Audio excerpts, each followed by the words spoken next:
Hello friends. इस video में हम लोग अभाज्य गुणनखंड करना सीखेंगे। अभाज्य गुणनखंड मतलब ऐसे गुणनखंड जिसमें सभी संख्याएं अभाज्य संख्या हो। यहाँ उदाहरण के लिए हम लोग कुछ संख्या लिए हैं। तो सबसे पहले हम लोग इसको गुणनखंड कर देखते हैं। मैं करके बता रहा हूँ आपको। सबसे पहले हम लोग 12 का गुणनखंड करेंगे। तो पहले सबसे छोटी संख्या से है 12 जो है 2 से भाग चले जाएगी। 2 छिक्का 12, 2 से भाग देंगे 12 को तो 6 आएगी। अब इसको 6 को 2 से भाग देंगे तो 2 तिया 6। अब 3 अभाज्य संख्या है, 3 एकम 3। तो हम लोग को 12 का अभाज्य गुणनखंड क्या मिल गया? एक तो सभी का गुणनखंड होता है 1 गुणित 2 गुणित 3, अरे 2 ठो 2 है 2 गुणित 3। अब आते हैं हम लोग 20 पर। 20 को भी हम लोग सबसे छोटी संख्या से देते हैं। 2 से भाग देकर देखेंगे तो 2 एकम 2, 2 दहा 20, 2 से भाग दिया 10 आई। इस 2 को फिर से हम लोग 10 को फिर से 2 से भाग देकर देखते हैं। 2 पंचे 10, 5 खुद अभाज्य संख्या है, एक ही बार जाएगी, 5 एकम 5। तो 20 का हम लोग को क्या निकल आया? 20 का अभाज्य गुणनखंड निकल गया 1 गुणित 2 गुणित 2, 2 ठो 2 है, और गुणित 5। अब हम लोग 24 को करते हैं। 24 को 2 से भाग दे सकते हैं। 2 एकम 2, 2 दूनी 4, 12 आई।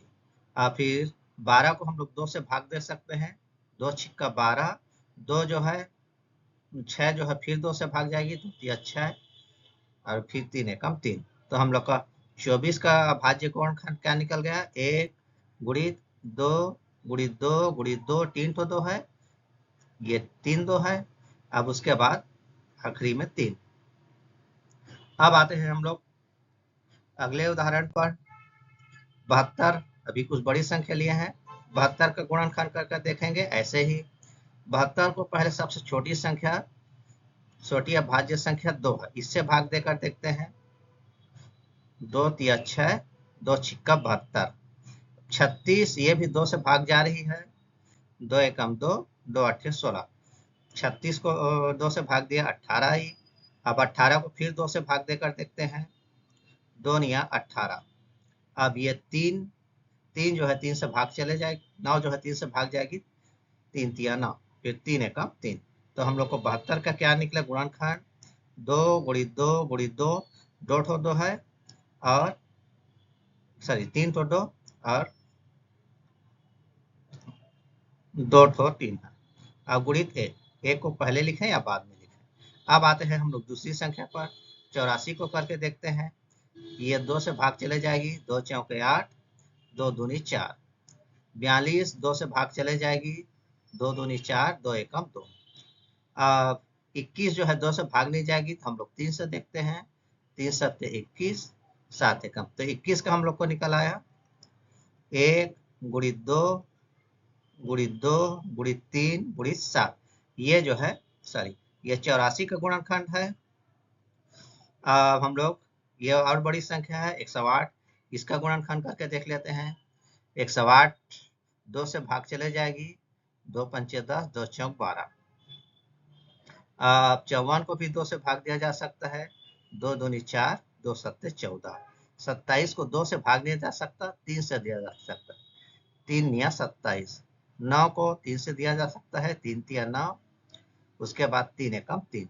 तो हम लोग को गुणनखंड मिल गया 108 का गुणनखंड मिल गया 2 गुणित 2, 2 बार 3 है, और 3 2 बार 2 है, 3 बार 3 है, 3 गुणित 3 गुणित 3। और कोई हम लोग बड़ी संख्या ले सकते हैं। हम लोग उदाहरण के लिए ले लेते हैं, हम लोग 500 ले लेते हैं। इसको भी हम लोग ऐसी गुणनखंड कर सकते हैं। 500 को 2 से भाग दे सकते हैं। 2 दूनी 4, 2 पंचे 10, 2 शून्य शून्य। 250 है, 250 को फिर 2 से भाग देंगे। 2 एकम 2, 2 दूनी 4, 2 पंचे 10। अब 125 को 2 से भाग नहीं दे सकते, 5 से देख सकते हैं। 5 दूनी 10, 5 पंचे 25, 5 से भाग दिए 25 आई। फिर 5 को 5 से भाग देंगे, 5 पंचे 25, फिर 5 अभाज्य संख्या एक ही बढ़ जाएगी। तो 500 का हम लोग का अभाज्य गुणनखंड 2 गुणित 2, 2 बार 2 है, और 5 गुणित 5 3 बार 5, 5 गुणित 5 गुणित 5। तो ये इसका भाज्य गुणनखंड है। तो आशा है आप लोग अभाज्य गुणनखंड निकालना सीख गए होंगे, या प्रैक्टिस सेट में प्रैक्टिस कीजिएगा। थे